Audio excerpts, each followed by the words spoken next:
എപ്പോഴെങ്കിലും നിങ്ങൾ പാട്ട് പാടുന്ന സമയത്ത് അല്ലെങ്കിൽ നിങ്ങളുടെ ഹൈ നോട്ട്സ് പാടുന്ന സമയത്ത് നിങ്ങളുടെ വോയിസിൽ ക്രാക്ക് വീഴാറുണ്ടോ? ഇത് നിങ്ങളുടെ വോയിസിനെ വളരെയധികം മോശമായിട്ട് ബാധിക്കുന്ന ഒന്നാണ്. സ്ഥിരമായിട്ട് പാട്ട് പാടുന്ന സമയത്ത് സൗണ്ടിൽ ക്രാക്ക് വീഴുകയാണെന്നുണ്ടെങ്കിൽ നിങ്ങളുടെ വോക്കൽ കോഡ്സ് ഡാമേജ് ആവാനുള്ള ഒരു സാധ്യതയുണ്ട്. എന്താണ് ഇതിനൊരു റെമഡീസ് എന്നുള്ളത് നമുക്ക് നോക്കാം.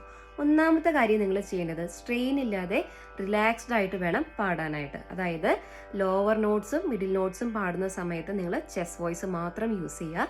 ഹൈ നോട്ട്സ് പാടുന്ന സമയത്ത് നിങ്ങളുടെ ഹെഡ് വോയിസ് മാത്രം യൂസ് ചെയ്യുക. നെക്സ്റ്റ് വൺ എന്ന് പറയുന്നത് സൗണ്ടിന് ആവശ്യത്തിനുള്ള വോക്കൽ വാമപ്സ് കൊടുത്തതിന് ശേഷം മാത്രം നിങ്ങളൊരു പാട്ട് പാടാനായിട്ട് ശ്രമിക്കണം. ഇതിന് വേണ്ടിയിട്ടുള്ള one of the best exercise ആണ് ലിപ് ത്രിൽസ് അല്ലെങ്കിൽ ടങ് ട്രിൽസ് എന്ന് പറയുന്നത്.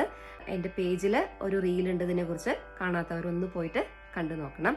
പിന്നെ നിങ്ങൾ ചെയ്യേണ്ടത് ഒരു സ്റ്റെയർ കേസ് എക്സസൈസ് ആണ്. സ്വരങ്ങൾ നമ്മൾ ഗ്രാജുവലി അസെൻഡ് ചെയ്ത് ഡിസെൻഡ് ചെയ്യുന്ന രീതിയിലുള്ള ഒരു വോക്കൽ എക്സസൈസ് ആണ്.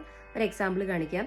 സ രി സ, ഇനി ഒരു സ്വരം കൂടെ ആഡ് ചെയ്യുക. സ രി ഗ രി സ, സ രി ഗ മ ഗ രി സ, സ രി ഗ മ പ മ ഗ രി സ, സ രി ഗ മ പ ധ പ മ ഗ രി സ, സ രി ഗ മ പ ധ നി സ നി ധ പ മ ഗ രി സ.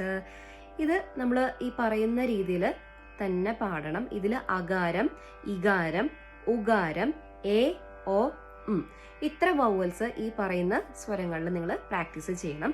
ഇത് സൗണ്ടിൽ ക്രാക്ക് വരാതെ ഗ്രാജുവലി നിങ്ങൾക്ക് ഹൈ നോട്ട്സ് അറ്റൈൻ ചെയ്യാനായിട്ട് ഹെൽപ്പ് ചെയ്യും.